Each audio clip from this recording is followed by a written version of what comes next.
Saúdo a todos que nos acompanham, que nos assistem nesse culto solene ao nosso Deus, com a graça e com a paz que vem de Jesus, e que as bênçãos do Senhor estejam sobre a sua vida, a sua família, sobre a sua casa, nessa noite, nesse tempo especial que passamos de reflexão na palavra de Deus.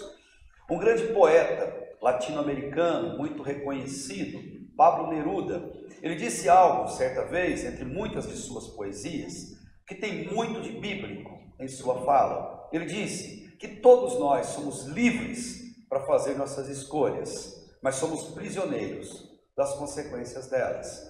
Um texto fala muito ao meu coração, é muito especial, muito particular a mim, e eu quero compartilhar esta noite com todos que nos acompanham.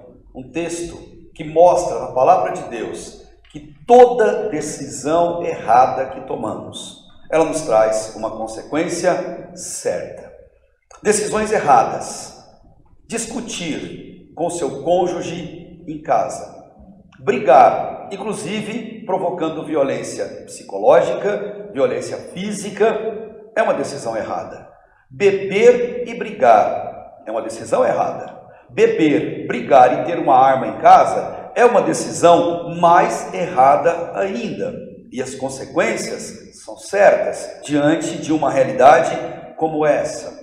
Olhar a grama do vizinho, achar que a família do outro é melhor, é mais próspera, é mais abençoada que a nossa, sempre olhar para a vida do outro, achando que ela é melhor do que a que temos, é uma decisão errada, pois muitas vezes nos fará desejar ter o que o outro tem, desejar tirar aquela família de quem é e trazê-la para nós.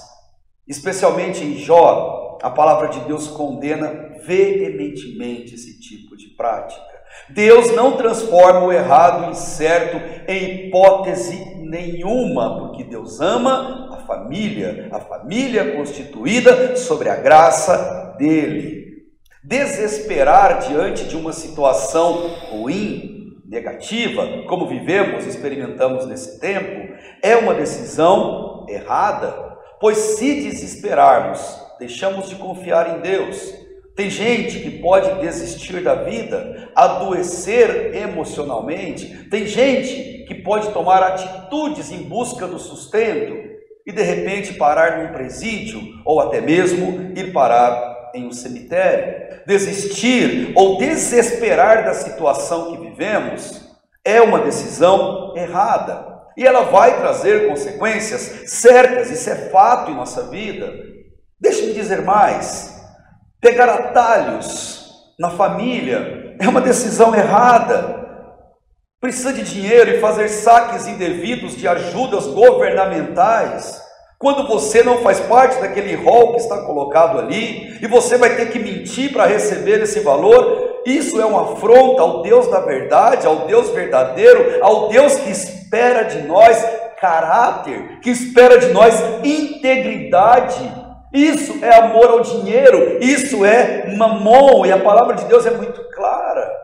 Nós não podemos amar ao dinheiro e assim desprezar a Deus, porque o amor ao dinheiro é a raiz de todos os males, e nós sabemos disso.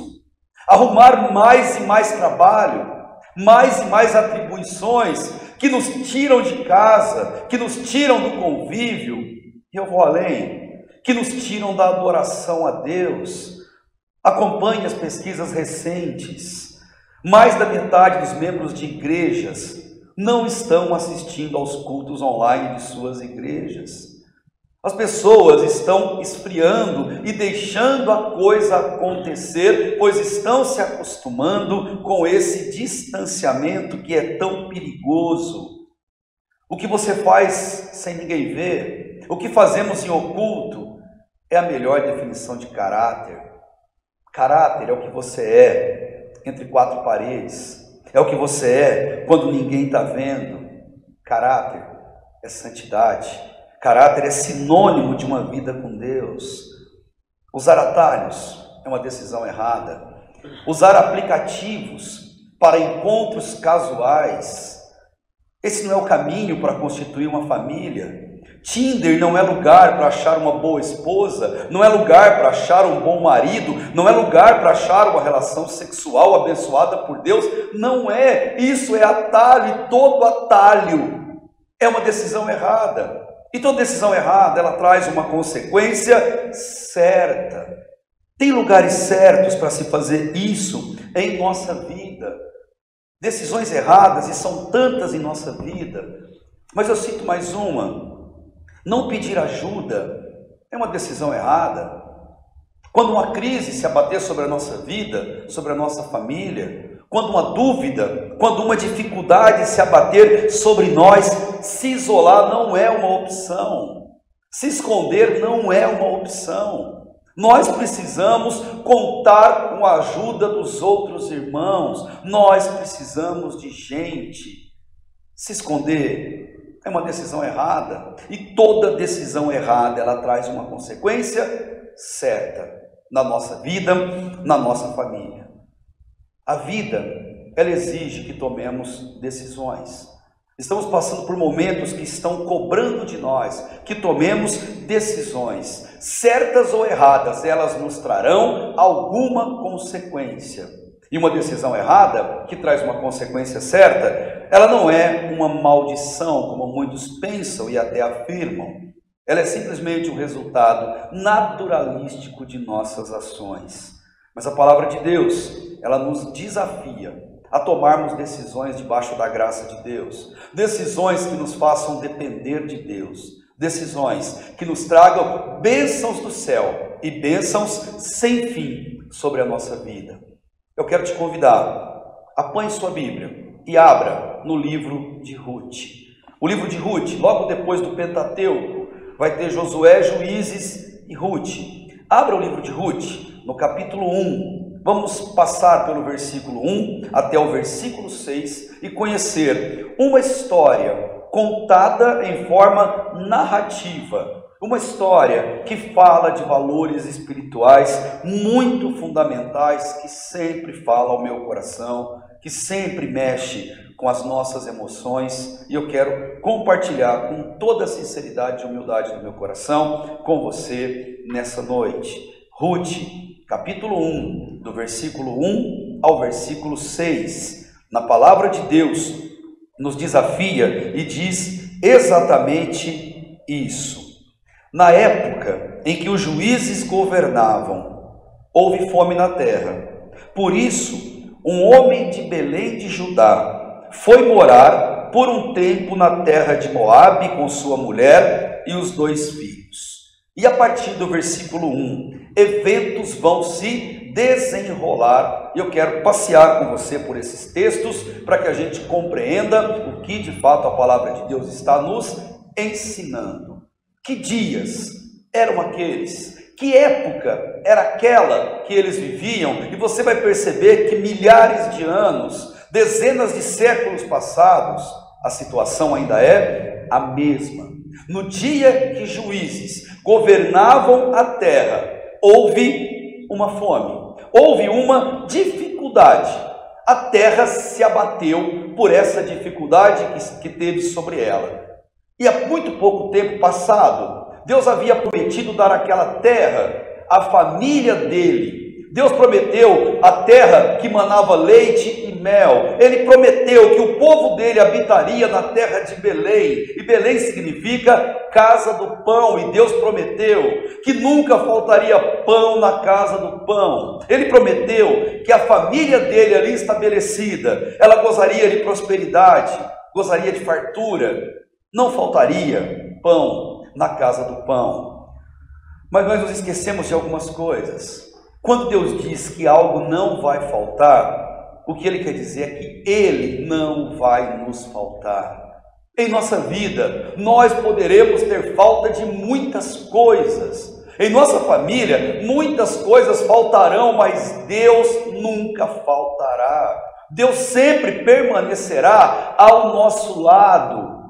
Essa é a razão de Davi ter escrito, por exemplo, o Salmo 23, o Salmo da ovelha, o Salmo em que Davi coloca aquele animal olhando para o seu pastor e fazendo uma declaração de amor ao seu pastor. A razão é mostrar que Deus não nos falta. No original está lá bem dizendo isso: se o Senhor continuar sendo meu pastor, Deus não me falta. Não é que nada me faltará, Deus não me faltará. Queridos, se Deus continuar sendo seu pastor, você pode ter falta de tudo, mas não vai sentir falta de nada, porque Deus te basta. Você pode não ter saúde, mas você não sente falta de nada, porque Deus te basta. Você pode ter falta de recursos financeiros, mas você não sente falta, porque Deus te basta. Ele prometeu que bastava ao povo dele ter uma vida de obediência, de fidelidade. Lá em Josué, no capítulo 23, Josué teve a missão de levar o povo de Deus até essa terra prometida, até a terra que mana leite e mel, até a casa do pão. Moisés não teve esse privilégio. Moisés, ele pecou no finalzinho de sua vida, naquele evento da rocha. Moisés implorou a Deus: Deus, eu quero ver a terra, eu quero pisar na terra. E Deus disse: Moisés, chega, nos mesmos moldes que Deus falou com Paulo, e disse para Paulo que a minha graça te basta. Ele falou para Moisés: Moisés, basta, você está me irritando com isso que você está pedindo. Eu já disse, você não vai pisar lá, porque eu tenho algo muito melhor para você. Você vai pisar no céu, na eternidade, comigo. Em Josué, capítulo 23, Deus fez uma promessa para aquele povo que chegaria na terra, na casa do pão. E Deus disse, no versículo 6 do capítulo 23, esforçai-vos para guardar e cumprir tudo quanto está escrito no livro da lei. Não se desvie para a direita, não se desvie para a esquerda, mantenha o foco. Ande cumprindo o que a lei do Senhor diz. E no versículo 7, não se misture com as nações pagãs, com as nações idólatras, não se misture com os imorais. Chesterton, grande teólogo da nossa geração, inclusive, ele disse também tantas coisas belas, mas ele disse uma: queridos, o errado sempre será errado, mesmo que todo mundo esteja fazendo. E o certo sempre será certo, mesmo que ninguém esteja fazendo. E Deus disse: se esforce para fazer o certo, se esforce para não se misturar com esse povo, porque no versículo 11, tende todo o cuidado de amar o Senhor vosso Deus, ser um povo separado, um povo santo, diante da palavra de Deus. E no versículo 14, Josué 23, da metade do versículo ele fala: não falhou uma só palavra de todas que Deus havia dito ao vosso respeito. Tudo que ele falou não falhou, mas se completou. Deus não mente, Deus não falha. E Deus disse que na casa do pão não faltará pão. Na sua família, quando você diante de um altar e diante de um celebrante, diante de testemunhas e familiares, você fez promessas, você fez votos, mantenha-se fiel aos votos que você fez, mantenha-se obediente aos votos ditos diante de Deus, para que Deus mantenha as bênçãos sobre a sua casa. Mas um dia algumas coisas faltarão, mas você sempre não sentirá falta de nada, se Deus continuar sendo o seu pastor. Mas o versículo 16, lei da retribuição, justiça retributiva de Deus, decisões erradas, consequências certas. O versículo 16 diz que se quebrardes a aliança que é o que o Senhor Deus ordenou e cultuares outros deuses, inclinando contra eles, a ira do Senhor se acenderá contra vocês e depressa morrereis na boa terra que o Senhor te deu. Que dias eram aqueles? Eram semelhantes a hoje, semelhantes aos nossos dias. O último versículo de Juízes, uma página antes de Ruth, capítulo 1, versículo 25 diz assim: naqueles dias que o povo habitava a terra, não havia rei em Israel, e por conta disso, cada um fazia o que parecia bem aos seus olhos, cada um fazia o que achava certo, cada um vivia do jeito que gostava. E voltando em Rute, no capítulo 1, ele diz que naquela época em que não havia rei em Israel, naquela época em que cada um fazia o que dava na telha, um homem pegou a sua esposa e seus 2 filhos e foram para uma terra estranha, para uma terra vizinha, uma terra pagã, idólatra, imoral, uma terra que Deus havia alertado pouquíssimo tempo antes. Não faça isso, não vá para lá, pois se vocês forem para lá, a bênção de Deus não mais estará sobre a sua vida. E eles tomaram uma decisão errada. E qual foi a decisão errada? Eles não confiaram em Deus. Em nenhum momento você vê essa família falando com Deus, orando a Deus, clamando a Deus, se rendendo a Deus para tomar uma decisão. E era uma família de Deus. Versículo 2 de Rute 1. Chamava-se esse homem Elimeleque. Elimeleque não é só um nome, Elimeleque é uma representação de valores. Elimeleque significa: Deus é meu rei, o Senhor é meu rei. Logo, esse homem conhecia das Escrituras, esse homem falava com Deus, esse homem devia frequentar a sinagoga, ou o templo, ou qualquer lugar de culto ao Senhor daquela época. Elimeleque era um homem que servia a Deus, porque ele tinha Deus como o rei da sua vida. E a esposa dele, o texto diz que ela se chamava Noemi, e Noemi significa doçura, simpatia, uma mulher agradabilíssima, um homem que tem Deus como rei da sua vida, que tem uma esposa doce, mais doce do que o mel.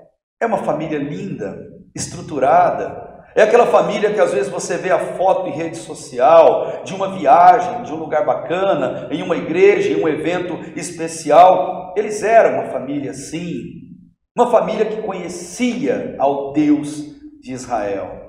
Mas eles tinham 2 filhos, o texto diz. O filho dele chamava Malom e o outro Quilion. E muita gente pensa que uma família abençoada, os filhos são abençoadíssimos. Os filhos vão ter nomes e comportamentos que são tão abençoados quanto o dos pais. Nem sempre é assim. Malom e Quilion significa fraco e doente.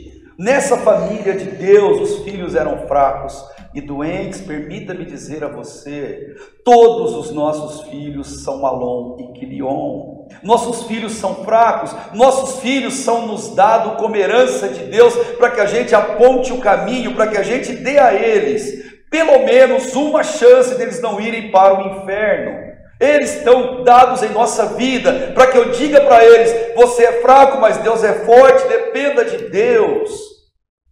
Nossos filhos são Malom, são fracos, são doentes, e se a gente não cuidar, não apontar o caminho para eles, eles vão sucumbir aos seus pecados, porque a estultícia, como diz Provérbios, o orgulho habita o coração da criança desde muito pequenininho, e se a gente não souber lidar com isso.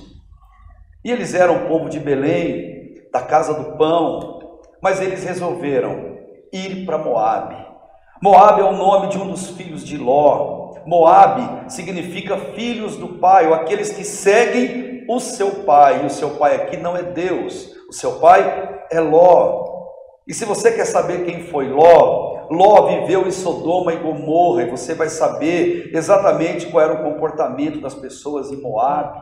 Os moabitas eram idólatras, os moabitas eram profundamente ligados à sexualidade, à perversidade. Esse era o comportamento daquele povo de Moabe. E um homem de Deus com a sua família olhou para aquele povo e foi até aquele lugar. Ele gostou do que viu. Foi. Ele tomou uma decisão errada. Pecar é uma decisão errada. Mas permanecer no pecado é pior ainda. O final do versículo 2 diz: e eles ficaram ali. Eles gostaram do que viram, gostaram do que experimentaram, eles gostaram de ficar naquele lugar. Eles não se comportaram como ovelha do rebanho do Senhor, eles se comportaram como porcos no chiqueiro do mundo. Charles Spurgeon, grande pastor batista, ele disse certa vez: filho de Deus não é porco, filho de Deus é ovelha. E sabe qual é a diferença? Os dois podem cair na lama, mas a ovelha não fica na lama, ela cai, se levanta e se limpa rapidamente, porque ovelha e lã e lama não combinam. Agora o porco, ele cai na lama, e ele rola na lama, ele dorme na lama, ele se alimenta na lama, ele não sai da lama. Você não é porco, a sua família não é porca, você é ovelha do rebanho do Senhor. Você acompanhou, você cantou o louvor, o Senhor conhece os que são teus, ouve a voz sincera de um adorador. Não quer dizer que você, ovelha, não vai cair no erro, não quer dizer que você não vai passar dificuldade, mas não se acomode nela, não fique nela. Essa família foi para Moabe e ficou em Moabe. Eles tomaram pelo menos 4 decisões muito erradas. A primeira delas foi gostar do pecado e permanecer lá. Afastar-se da presença de Deus, afastar-se da sua família. Gostar da sedução do pecado é um erro, permanecer nele é muito pior. Segundo erro, segunda decisão muito equivocada que eles tomaram naquela situação, eles ignoraram Deus como rei de suas vidas. Porque Deus havia dito para eles: olha, nunca faltará pão na casa do pão em Belém, mas se faltar, eu não falto, eu basto para vocês. Então permaneçam ali, como Jesus ensina no Sermão do Monte, Mateus 6,33, buscar em primeiro lugar o reino de Deus e a sua justiça, e todas as coisas serão acrescentadas. Isso nos leva à terceira decisão errada dessa família. Eles não buscaram ao Senhor, eles não oraram, eles não se ajoelharam, eles não fecharam os olhos, não baixaram a cabeça, não choraram lágrimas de sinceridade do coração. Eles simplesmente tomaram uma decisão. Eles não consultaram a Deus. Como alguém pertence a Deus e não pergunta a Deus se é desejo do coração santo dele que tomemos esta ou aquela decisão? Essa família não ora, essa família não consulta a Deus, essa família não busca ao Senhor. E a quarta decisão errada, que trouxe consequência certa, eles não confiaram no auxílio do Senhor, eles não esperaram em Deus. A primeira dificuldade que teve na terra de Belém, eles simplesmente foram embora. Na primeira dificuldade, pedem o divórcio. Na primeira dificuldade, voltam para a casa dos pais. Na primeira dificuldade, agridem fisicamente, agridem emocionalmente, como é moderno ver isso hoje em dia. Eles não confiaram no auxílio do Senhor, eles não esperaram o dia de amanhã. A pandemia muito nos ensina. Dentre os ensinamentos, ensina a esperar descansando em Deus, confiando que Deus fará o melhor. Está difícil? Tá, mas vai passar. Está complicado? Sim, mas vai passar. Está faltando dinheiro em casa? Mas vai melhorar. Está faltando emprego? Vai melhorar. O nosso país vive uma efervescência institucional, política? Vai melhorar. A mensagem tem que ser: espera em Deus, descansa em Deus. Isaías nos diz que os que esperam no Senhor, eles renovarão as suas forças, eles serão como águias, eles voarão, eles verão os problemas de cima, e não serão galinhas ciscando um galinheiro. Filho de Deus não é porco, filho de Deus também não é galinha, filho de Deus é ovelha, filho de Deus é águia. É feito para voar e enxergar as coisas sobre outra perspectiva.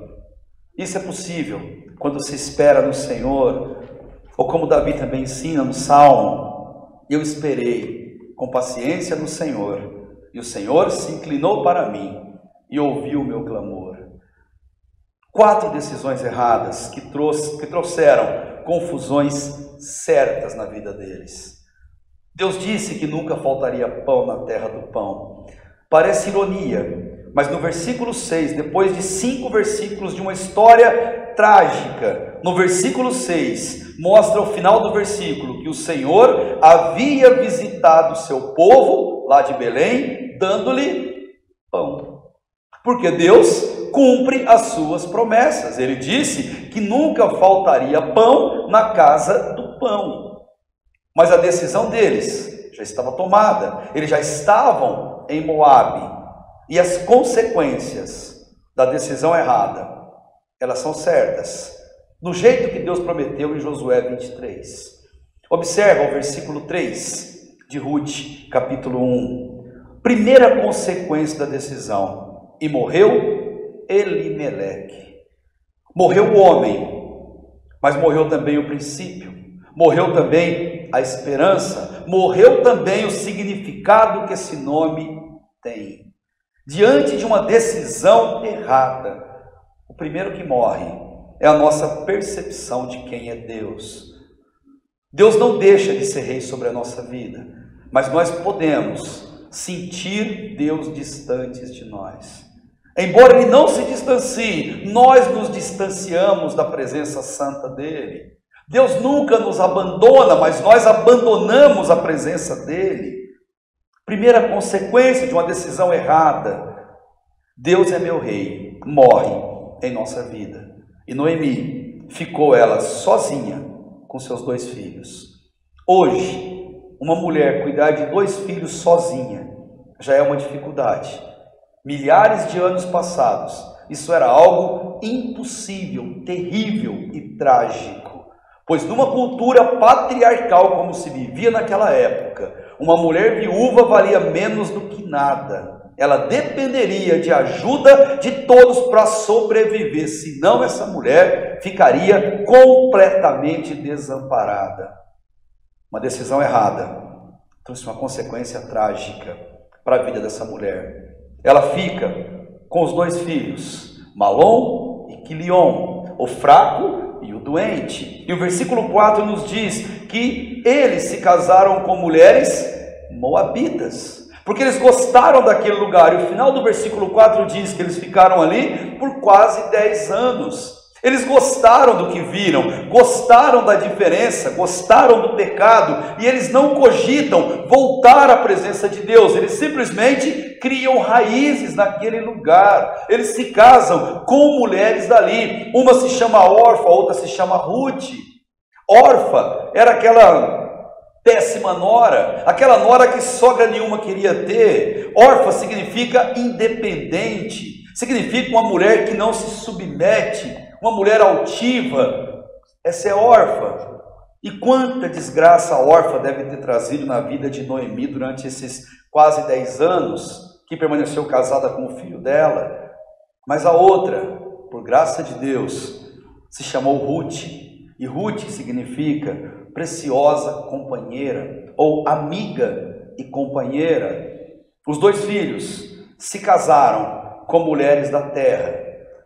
Você pode estar pensando, mas isso não é uma consequência trágica de uma decisão errada? É, porque eles abandonaram a Deus. Eles passaram a cultuar os deuses de Moabe. Eles passaram a viver uma vida totalmente libertina em Moabe. O versículo 5 diz que morreram também os 2, Malom e Quilion. E agora sim a mulher ficou desamparada dos seus filhos e do seu marido.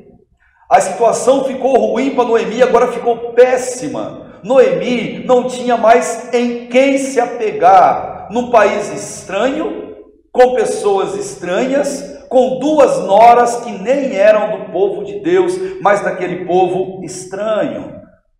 Consequências certas esperam quem toma decisões erradas na família.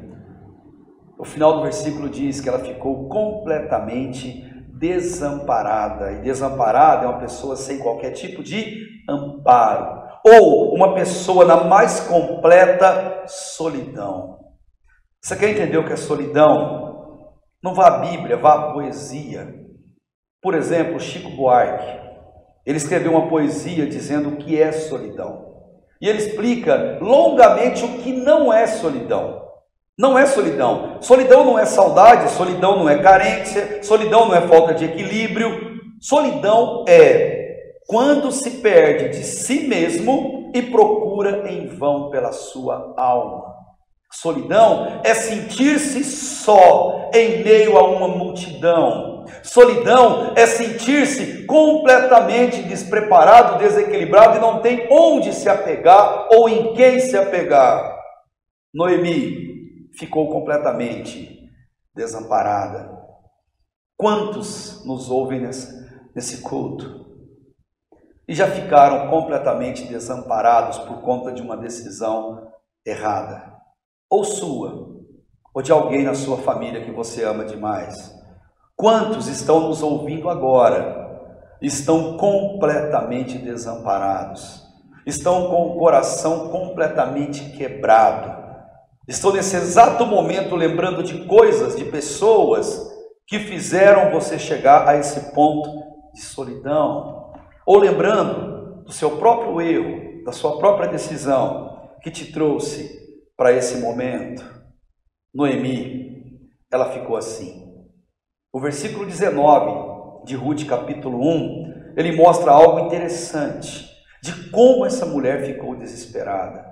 O versículo 19 diz que ela voltou para Belém e ela se foi com uma de suas noras, e sucedeu que ao entrarem em Belém, toda a cidade, não um, não dois, não metade, a cidade inteira se comoveu por causa delas.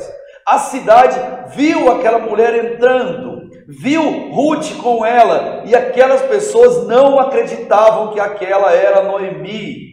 Não podia ser. Depois de 10 anos, aquela mulher não pode ser Noemi, porque Noemi saiu daqui linda, maravilhosa, próspera, feliz, e voltou completamente arrebentada. Ela saiu daqui com os olhos brilhando, e agora nos olhos dela você não vê nem a alma mais, pelos olhos dessa mulher. A pele dela não tem mais elasticidade nenhuma, ela envelheceu. O cabelo não tem mais o brilho e o trato que tanto ela fez. As roupas não tinham cor, não tinham alinhamento. Noemi voltou completamente destruída por conta daquilo que aconteceu. Filhos, talvez você entre no mundo de vício, de droga, e você não tem noção do que você faz no coração da sua mãe. Você não tem noção o quanto você envelhece a sua mãe 1 ano e 1 mês. Você não tem noção do quanto você destrói a sua mãe de dentro para fora, quando você toma uma decisão terrível quanto essa em sua vida. Noemi está entrando na cidade, a cidade inteira chora, se emociona e olham uns para os outros, balançam a cabeça e dizem: porventura, essa é mesmo Noemi? É a mesma pessoa que ontem foi embora daqui tão bem e agora voltou? E Noemi, de cabeça baixa, envergonhada, vê as pessoas comentarem sobre o seu estado maltrapilho que ela estava. E no versículo 20, Noemi vira para as pessoas e com muita coragem ela diz: não me chameis mais Noemi, chamai-me Mara, porque o Senhor Todo-Poderoso me encheu de amargura. Ela não diz: é culpa de Deus o que aconteceu comigo. Não, a culpa é minha, a culpa é da minha família. Não é por mim que Deus trouxe, mas apesar de mim. Deus me chamou de volta, mas ela diz: eu estou amargurada porque isso é pedagogia de Deus. Sabedoria popular diz: se não vem pelo amor, vem pela dor. Ela veio pela dor, mas ela ouviu Deus chamando, ela entendeu o chamado de Deus para a vida dela, e aquela decisão errada de ter ido, agora tem que se tornar uma decisão certa, de voltar para onde nunca deveria ter saído. É uma história triste, eu sei, mas é uma história extremamente verdadeira, real para a nossa vida. Mas o foco da palavra de Deus não é te entristecer. A palavra de Deus, ela não traz morte, ela traz vida, ela traz alegria, ela traz esperança. E esse texto é assim que ele termina, com esperança. Ele termina enchendo nossa alma com o ânimo que vem do céu. E assim eu quero caminhar para a conclusão dessa história da minha fala, te apresentando duas soluções certas. Toda decisão errada traz uma consequência certa, mas diante de uma decisão errada, você tem duas soluções corretas, se você entender e colocar em prática na sua vida. A primeira solução correta: volte ao lugar da bênção. É muito difícil voltar, mas volte. Volte para onde você nunca deveria ter saído, mas volte para o lugar da bênção. É isso que Noemi faz, ela volta. Então você, querido, querida que nos ouve, não importa qual a sua situação, não importa onde suas decisões erradas te levaram, volte. Você sabe para onde você deve estar e nunca deveria ter saído. Volte com lágrimas, mas volte humilhado, mas volte envergonhado, mas volte. Não importa como, volte a ler a Bíblia, volte a orar e falar com Deus. Deus não é um tirano que quer massacrar a tua vida, Ele é um Pai amoroso. Ele te pega no colo mesmo quando você estiver destruído, amarrotado pelos seus pecados, sujo de lama. Ele não vai te lavar e jogar você fora com água suja. Ele cuida de você. Volte, ore, abra seu coração, e talvez agora você vai orar como nunca orou na sua vida. Você vai falar com sinceridade e sem clichês ou jargões evangélicos. Fale com Deus, volte à Bíblia, volte à oração, volte à comunhão, volte ao povo de Deus, volte à casa de Deus. Queridos, se a sua decisão errada te levou para um presídio, volte para o lugar da bênção. Se ela te levou para as drogas, pare com isso agora e volte para o lugar da bênção. Volte para a sua família, volte para o lugar onde Deus quer te abençoar, quer cuidar de você. Se a sua decisão errada te levou para um divórcio, volte para o lugar da bênção, volte para viver diante de Deus. Tenha coragem. Se a sua decisão errada te levou para o sexo ilícito, volte, lave-se no sangue do Cordeiro, lave-se em Cristo, mas volte. Você é de Jesus, você é propriedade de um Deus santo, porque Ele te comprou por bom preço, como diz 1 Coríntios capítulo 6, 19 e 20. Você foi comprado pelo sangue dele na cruz, você pertence a Ele, você é o despojo de guerra de Deus nesse mundo contra o mal. Volte, porque você é dele, você não pertence a esse mundo, você não é porco na lama, você não é galinha ciscando no galinheiro, você é de Deus, e o Senhor conhece os que são seus. Não é só uma melodia bonita, não é só uma música bonita, isso é verdade na nossa alma, e Deus te conhece e Ele vai te trazer de volta. Basta você tomar o primeiro passo, um passo só, em direção de Deus e da sua família, onde Deus te quer. João 6,37, Jesus diz em seu discurso tão duro, mas ao mesmo tempo tão profundo: todo aquele que o Pai me dá virá a mim, quem vem a mim, eu jamais lançarei fora. Não importa como você vem a Cristo, Ele te recebe de braços abertos. Não importa o tamanho do seu pecado, importa o tamanho do sacrifício dele na cruz pela sua vida e pela sua família. Mateus 28 termina exatamente assim. Cristo promete: eu estarei com vocês todos os dias, até a consumação dos séculos. Eu não vou te abandonar, eu não vou te deixar.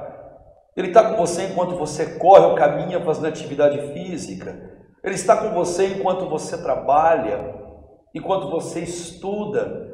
Ele está com você enquanto você está em casa, vendo TV, cozinhando, ou tendo um tempo gostoso com a sua família. Mas Ele está com você também quando você peca. Ele está com você também quando você erra. Por isso que Ele nos alerta: não entristeçais o Espírito Santo de Deus. Versículo 21. Noemi faz essa declaração tanto tempo antes do Novo Testamento. Ela diz: cheia parti, orgulhosa, bonita, com a família perfeita aos olhos de todos, da sociedade, cheia eu parti, porém vazia o Senhor me fez tornar. Ela diz: não fui eu que voltei, foi Deus que me buscou. Não é pela minha força que eu voltei, é pela força do Espírito Santo de Deus. Ela voltou e agora ela entende que Deus esteve com ela em toda essa tragédia, em todos esses longos anos que ela passou em Moabe. Deus estava com ela lá em Moabe. Deus cuidou dela e Deus a trouxe de volta, porque Deus é assim. Deus cuida de nós, Ele nos aponta o caminho. Quando enfraquecemos, Ele caminha do nosso lado e nos puxa pela mão. Quando caímos, Ele nos pega no colo, nos carrega em seus braços para atingirmos o objetivo. Mas o importante é que continuemos sempre adiante.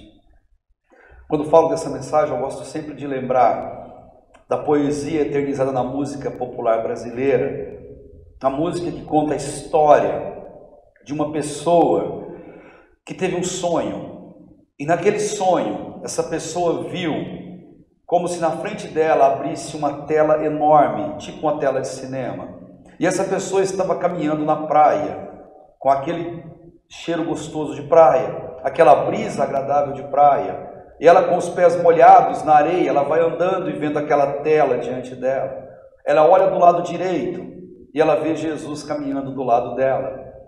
E cada vez que ela olha para aquela tela, imagens lindas aparecem de quando ela nasceu, dos aniversários, do casamento, das conquistas, das formaturas, dos momentos felizes e maravilhosos, e a pessoa ia andando na praia, vendo aquilo e sorrindo, se alegrando e olhando do lado e vendo Jesus em forma de pegadas que vinham sendo feitas na areia. Ele olhava e ele via os pares de pegada dele e os pares de pegada de Jesus ali ao lado dele, e ele se alegrava com aquilo, o coração estava cheio de felicidade.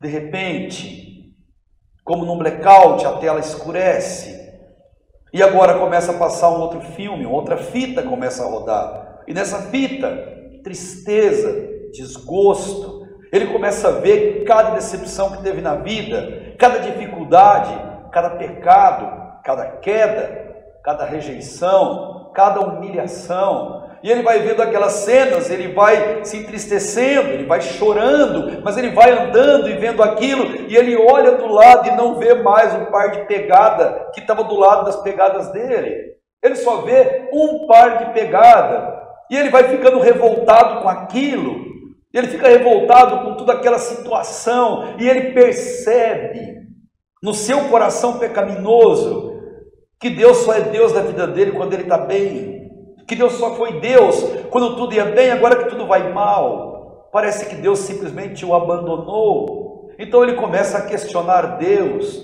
e diz para Deus: por que o Senhor me abandona nas horas de dificuldade, nas horas que eu paguei pelas consequências de decisões erradas? Por que o Senhor me abandonou? E a poesia termina de maneira linda, e é tão conhecida por todos nós. Conta-se que no sonho, o Senhor respondeu para esse homem: meu querido filho, jamais eu te deixaria nas horas de provas e de sofrimento. Quando viste na areia apenas um par de pegadas, eram as minhas. Foi exatamente aí que eu te carreguei nos braços. Sabe por quê? Porque na hora da dificuldade, as forças se esvaem, a família enfraquece, e nós precisamos mais do que nunca de Deus para nos guardar, para nos guiar. Decisões erradas trazem consequências certas na família, mas a primeira solução que devemos buscar: volte ao lugar da bênção, volte ao colo de Jesus, e deixa Ele guiar e cuidar da sua família. Fazendo isso, você tem a segunda decisão certa. E a segunda decisão é: só o Senhor pode mudar circunstâncias. Deus é especialista em causas impossíveis. Deus é especialista em mudar aquilo que humanamente não tem como ser mudado. Talvez você me ouve nesse momento e pensa, a minha situação ninguém pode mudar, e eu concordo com você, mas Deus pode. Onde o homem não pode, Deus sobra, porque Deus é especialista em mudar circunstâncias. E como que Deus fez isso? Deu a Noemi, Ruth, uma mulher estrangeira, uma mulher de um povo pagão, para ser-lhe companheira, amiga, nessa caminhada. Volte ao lugar da bênção e acredite que Deus pode mudar as circunstâncias. E Deus faz isso por meio de pessoas. Deus coloca pessoas especiais em nossa vida. Ele nos coloca pessoas para nos ajudarem nesta caminhada. Mas Noemi está tão triste, está tão orgulhosa ainda, que ela no versículo 15, ela vai dizer, não venha comigo, fique na sua terra. Mas no versículo 16, a resposta de Ruth, é uma resposta que vem do coração de Deus. Ela diz, não me inste a que te abandone e deixe de seguir-te, porque aonde quer que tu fores, eu irei, e onde quer que pousares, ali pousarei eu. O teu povo será o meu povo, e o teu Deus será o meu Deus. Ruth não abandona Noemi, a preciosa companheira, acompanha a doçura de volta até a casa do pão, de onde ela jamais deveria ter saído. Bem no final do livro de Ruth, no capítulo 4, versículo 13, nós vemos que Boaz, um parente de Noemi, ele se casa com Ruth, e Ruth teve um filho. Desse filho vai nascer o pai de Davi, da descendência de Davi, vai nascer o Salvador, o Redentor da humanidade. Mateus capítulo 1, versículo 5. A Salmão nasceu de Raabe Boaz, a Boaz nasceu de Ruth, Obed, e a Obed nasceu Jessé, de Jessé nasceu Davi, e da descendência de Davi veio ao mundo nosso Senhor e Salvador Jesus Cristo. Deus é especialista em mudar circunstâncias. Toda decisão errada traz uma consequência certa. Eu quero te convidar nesse momento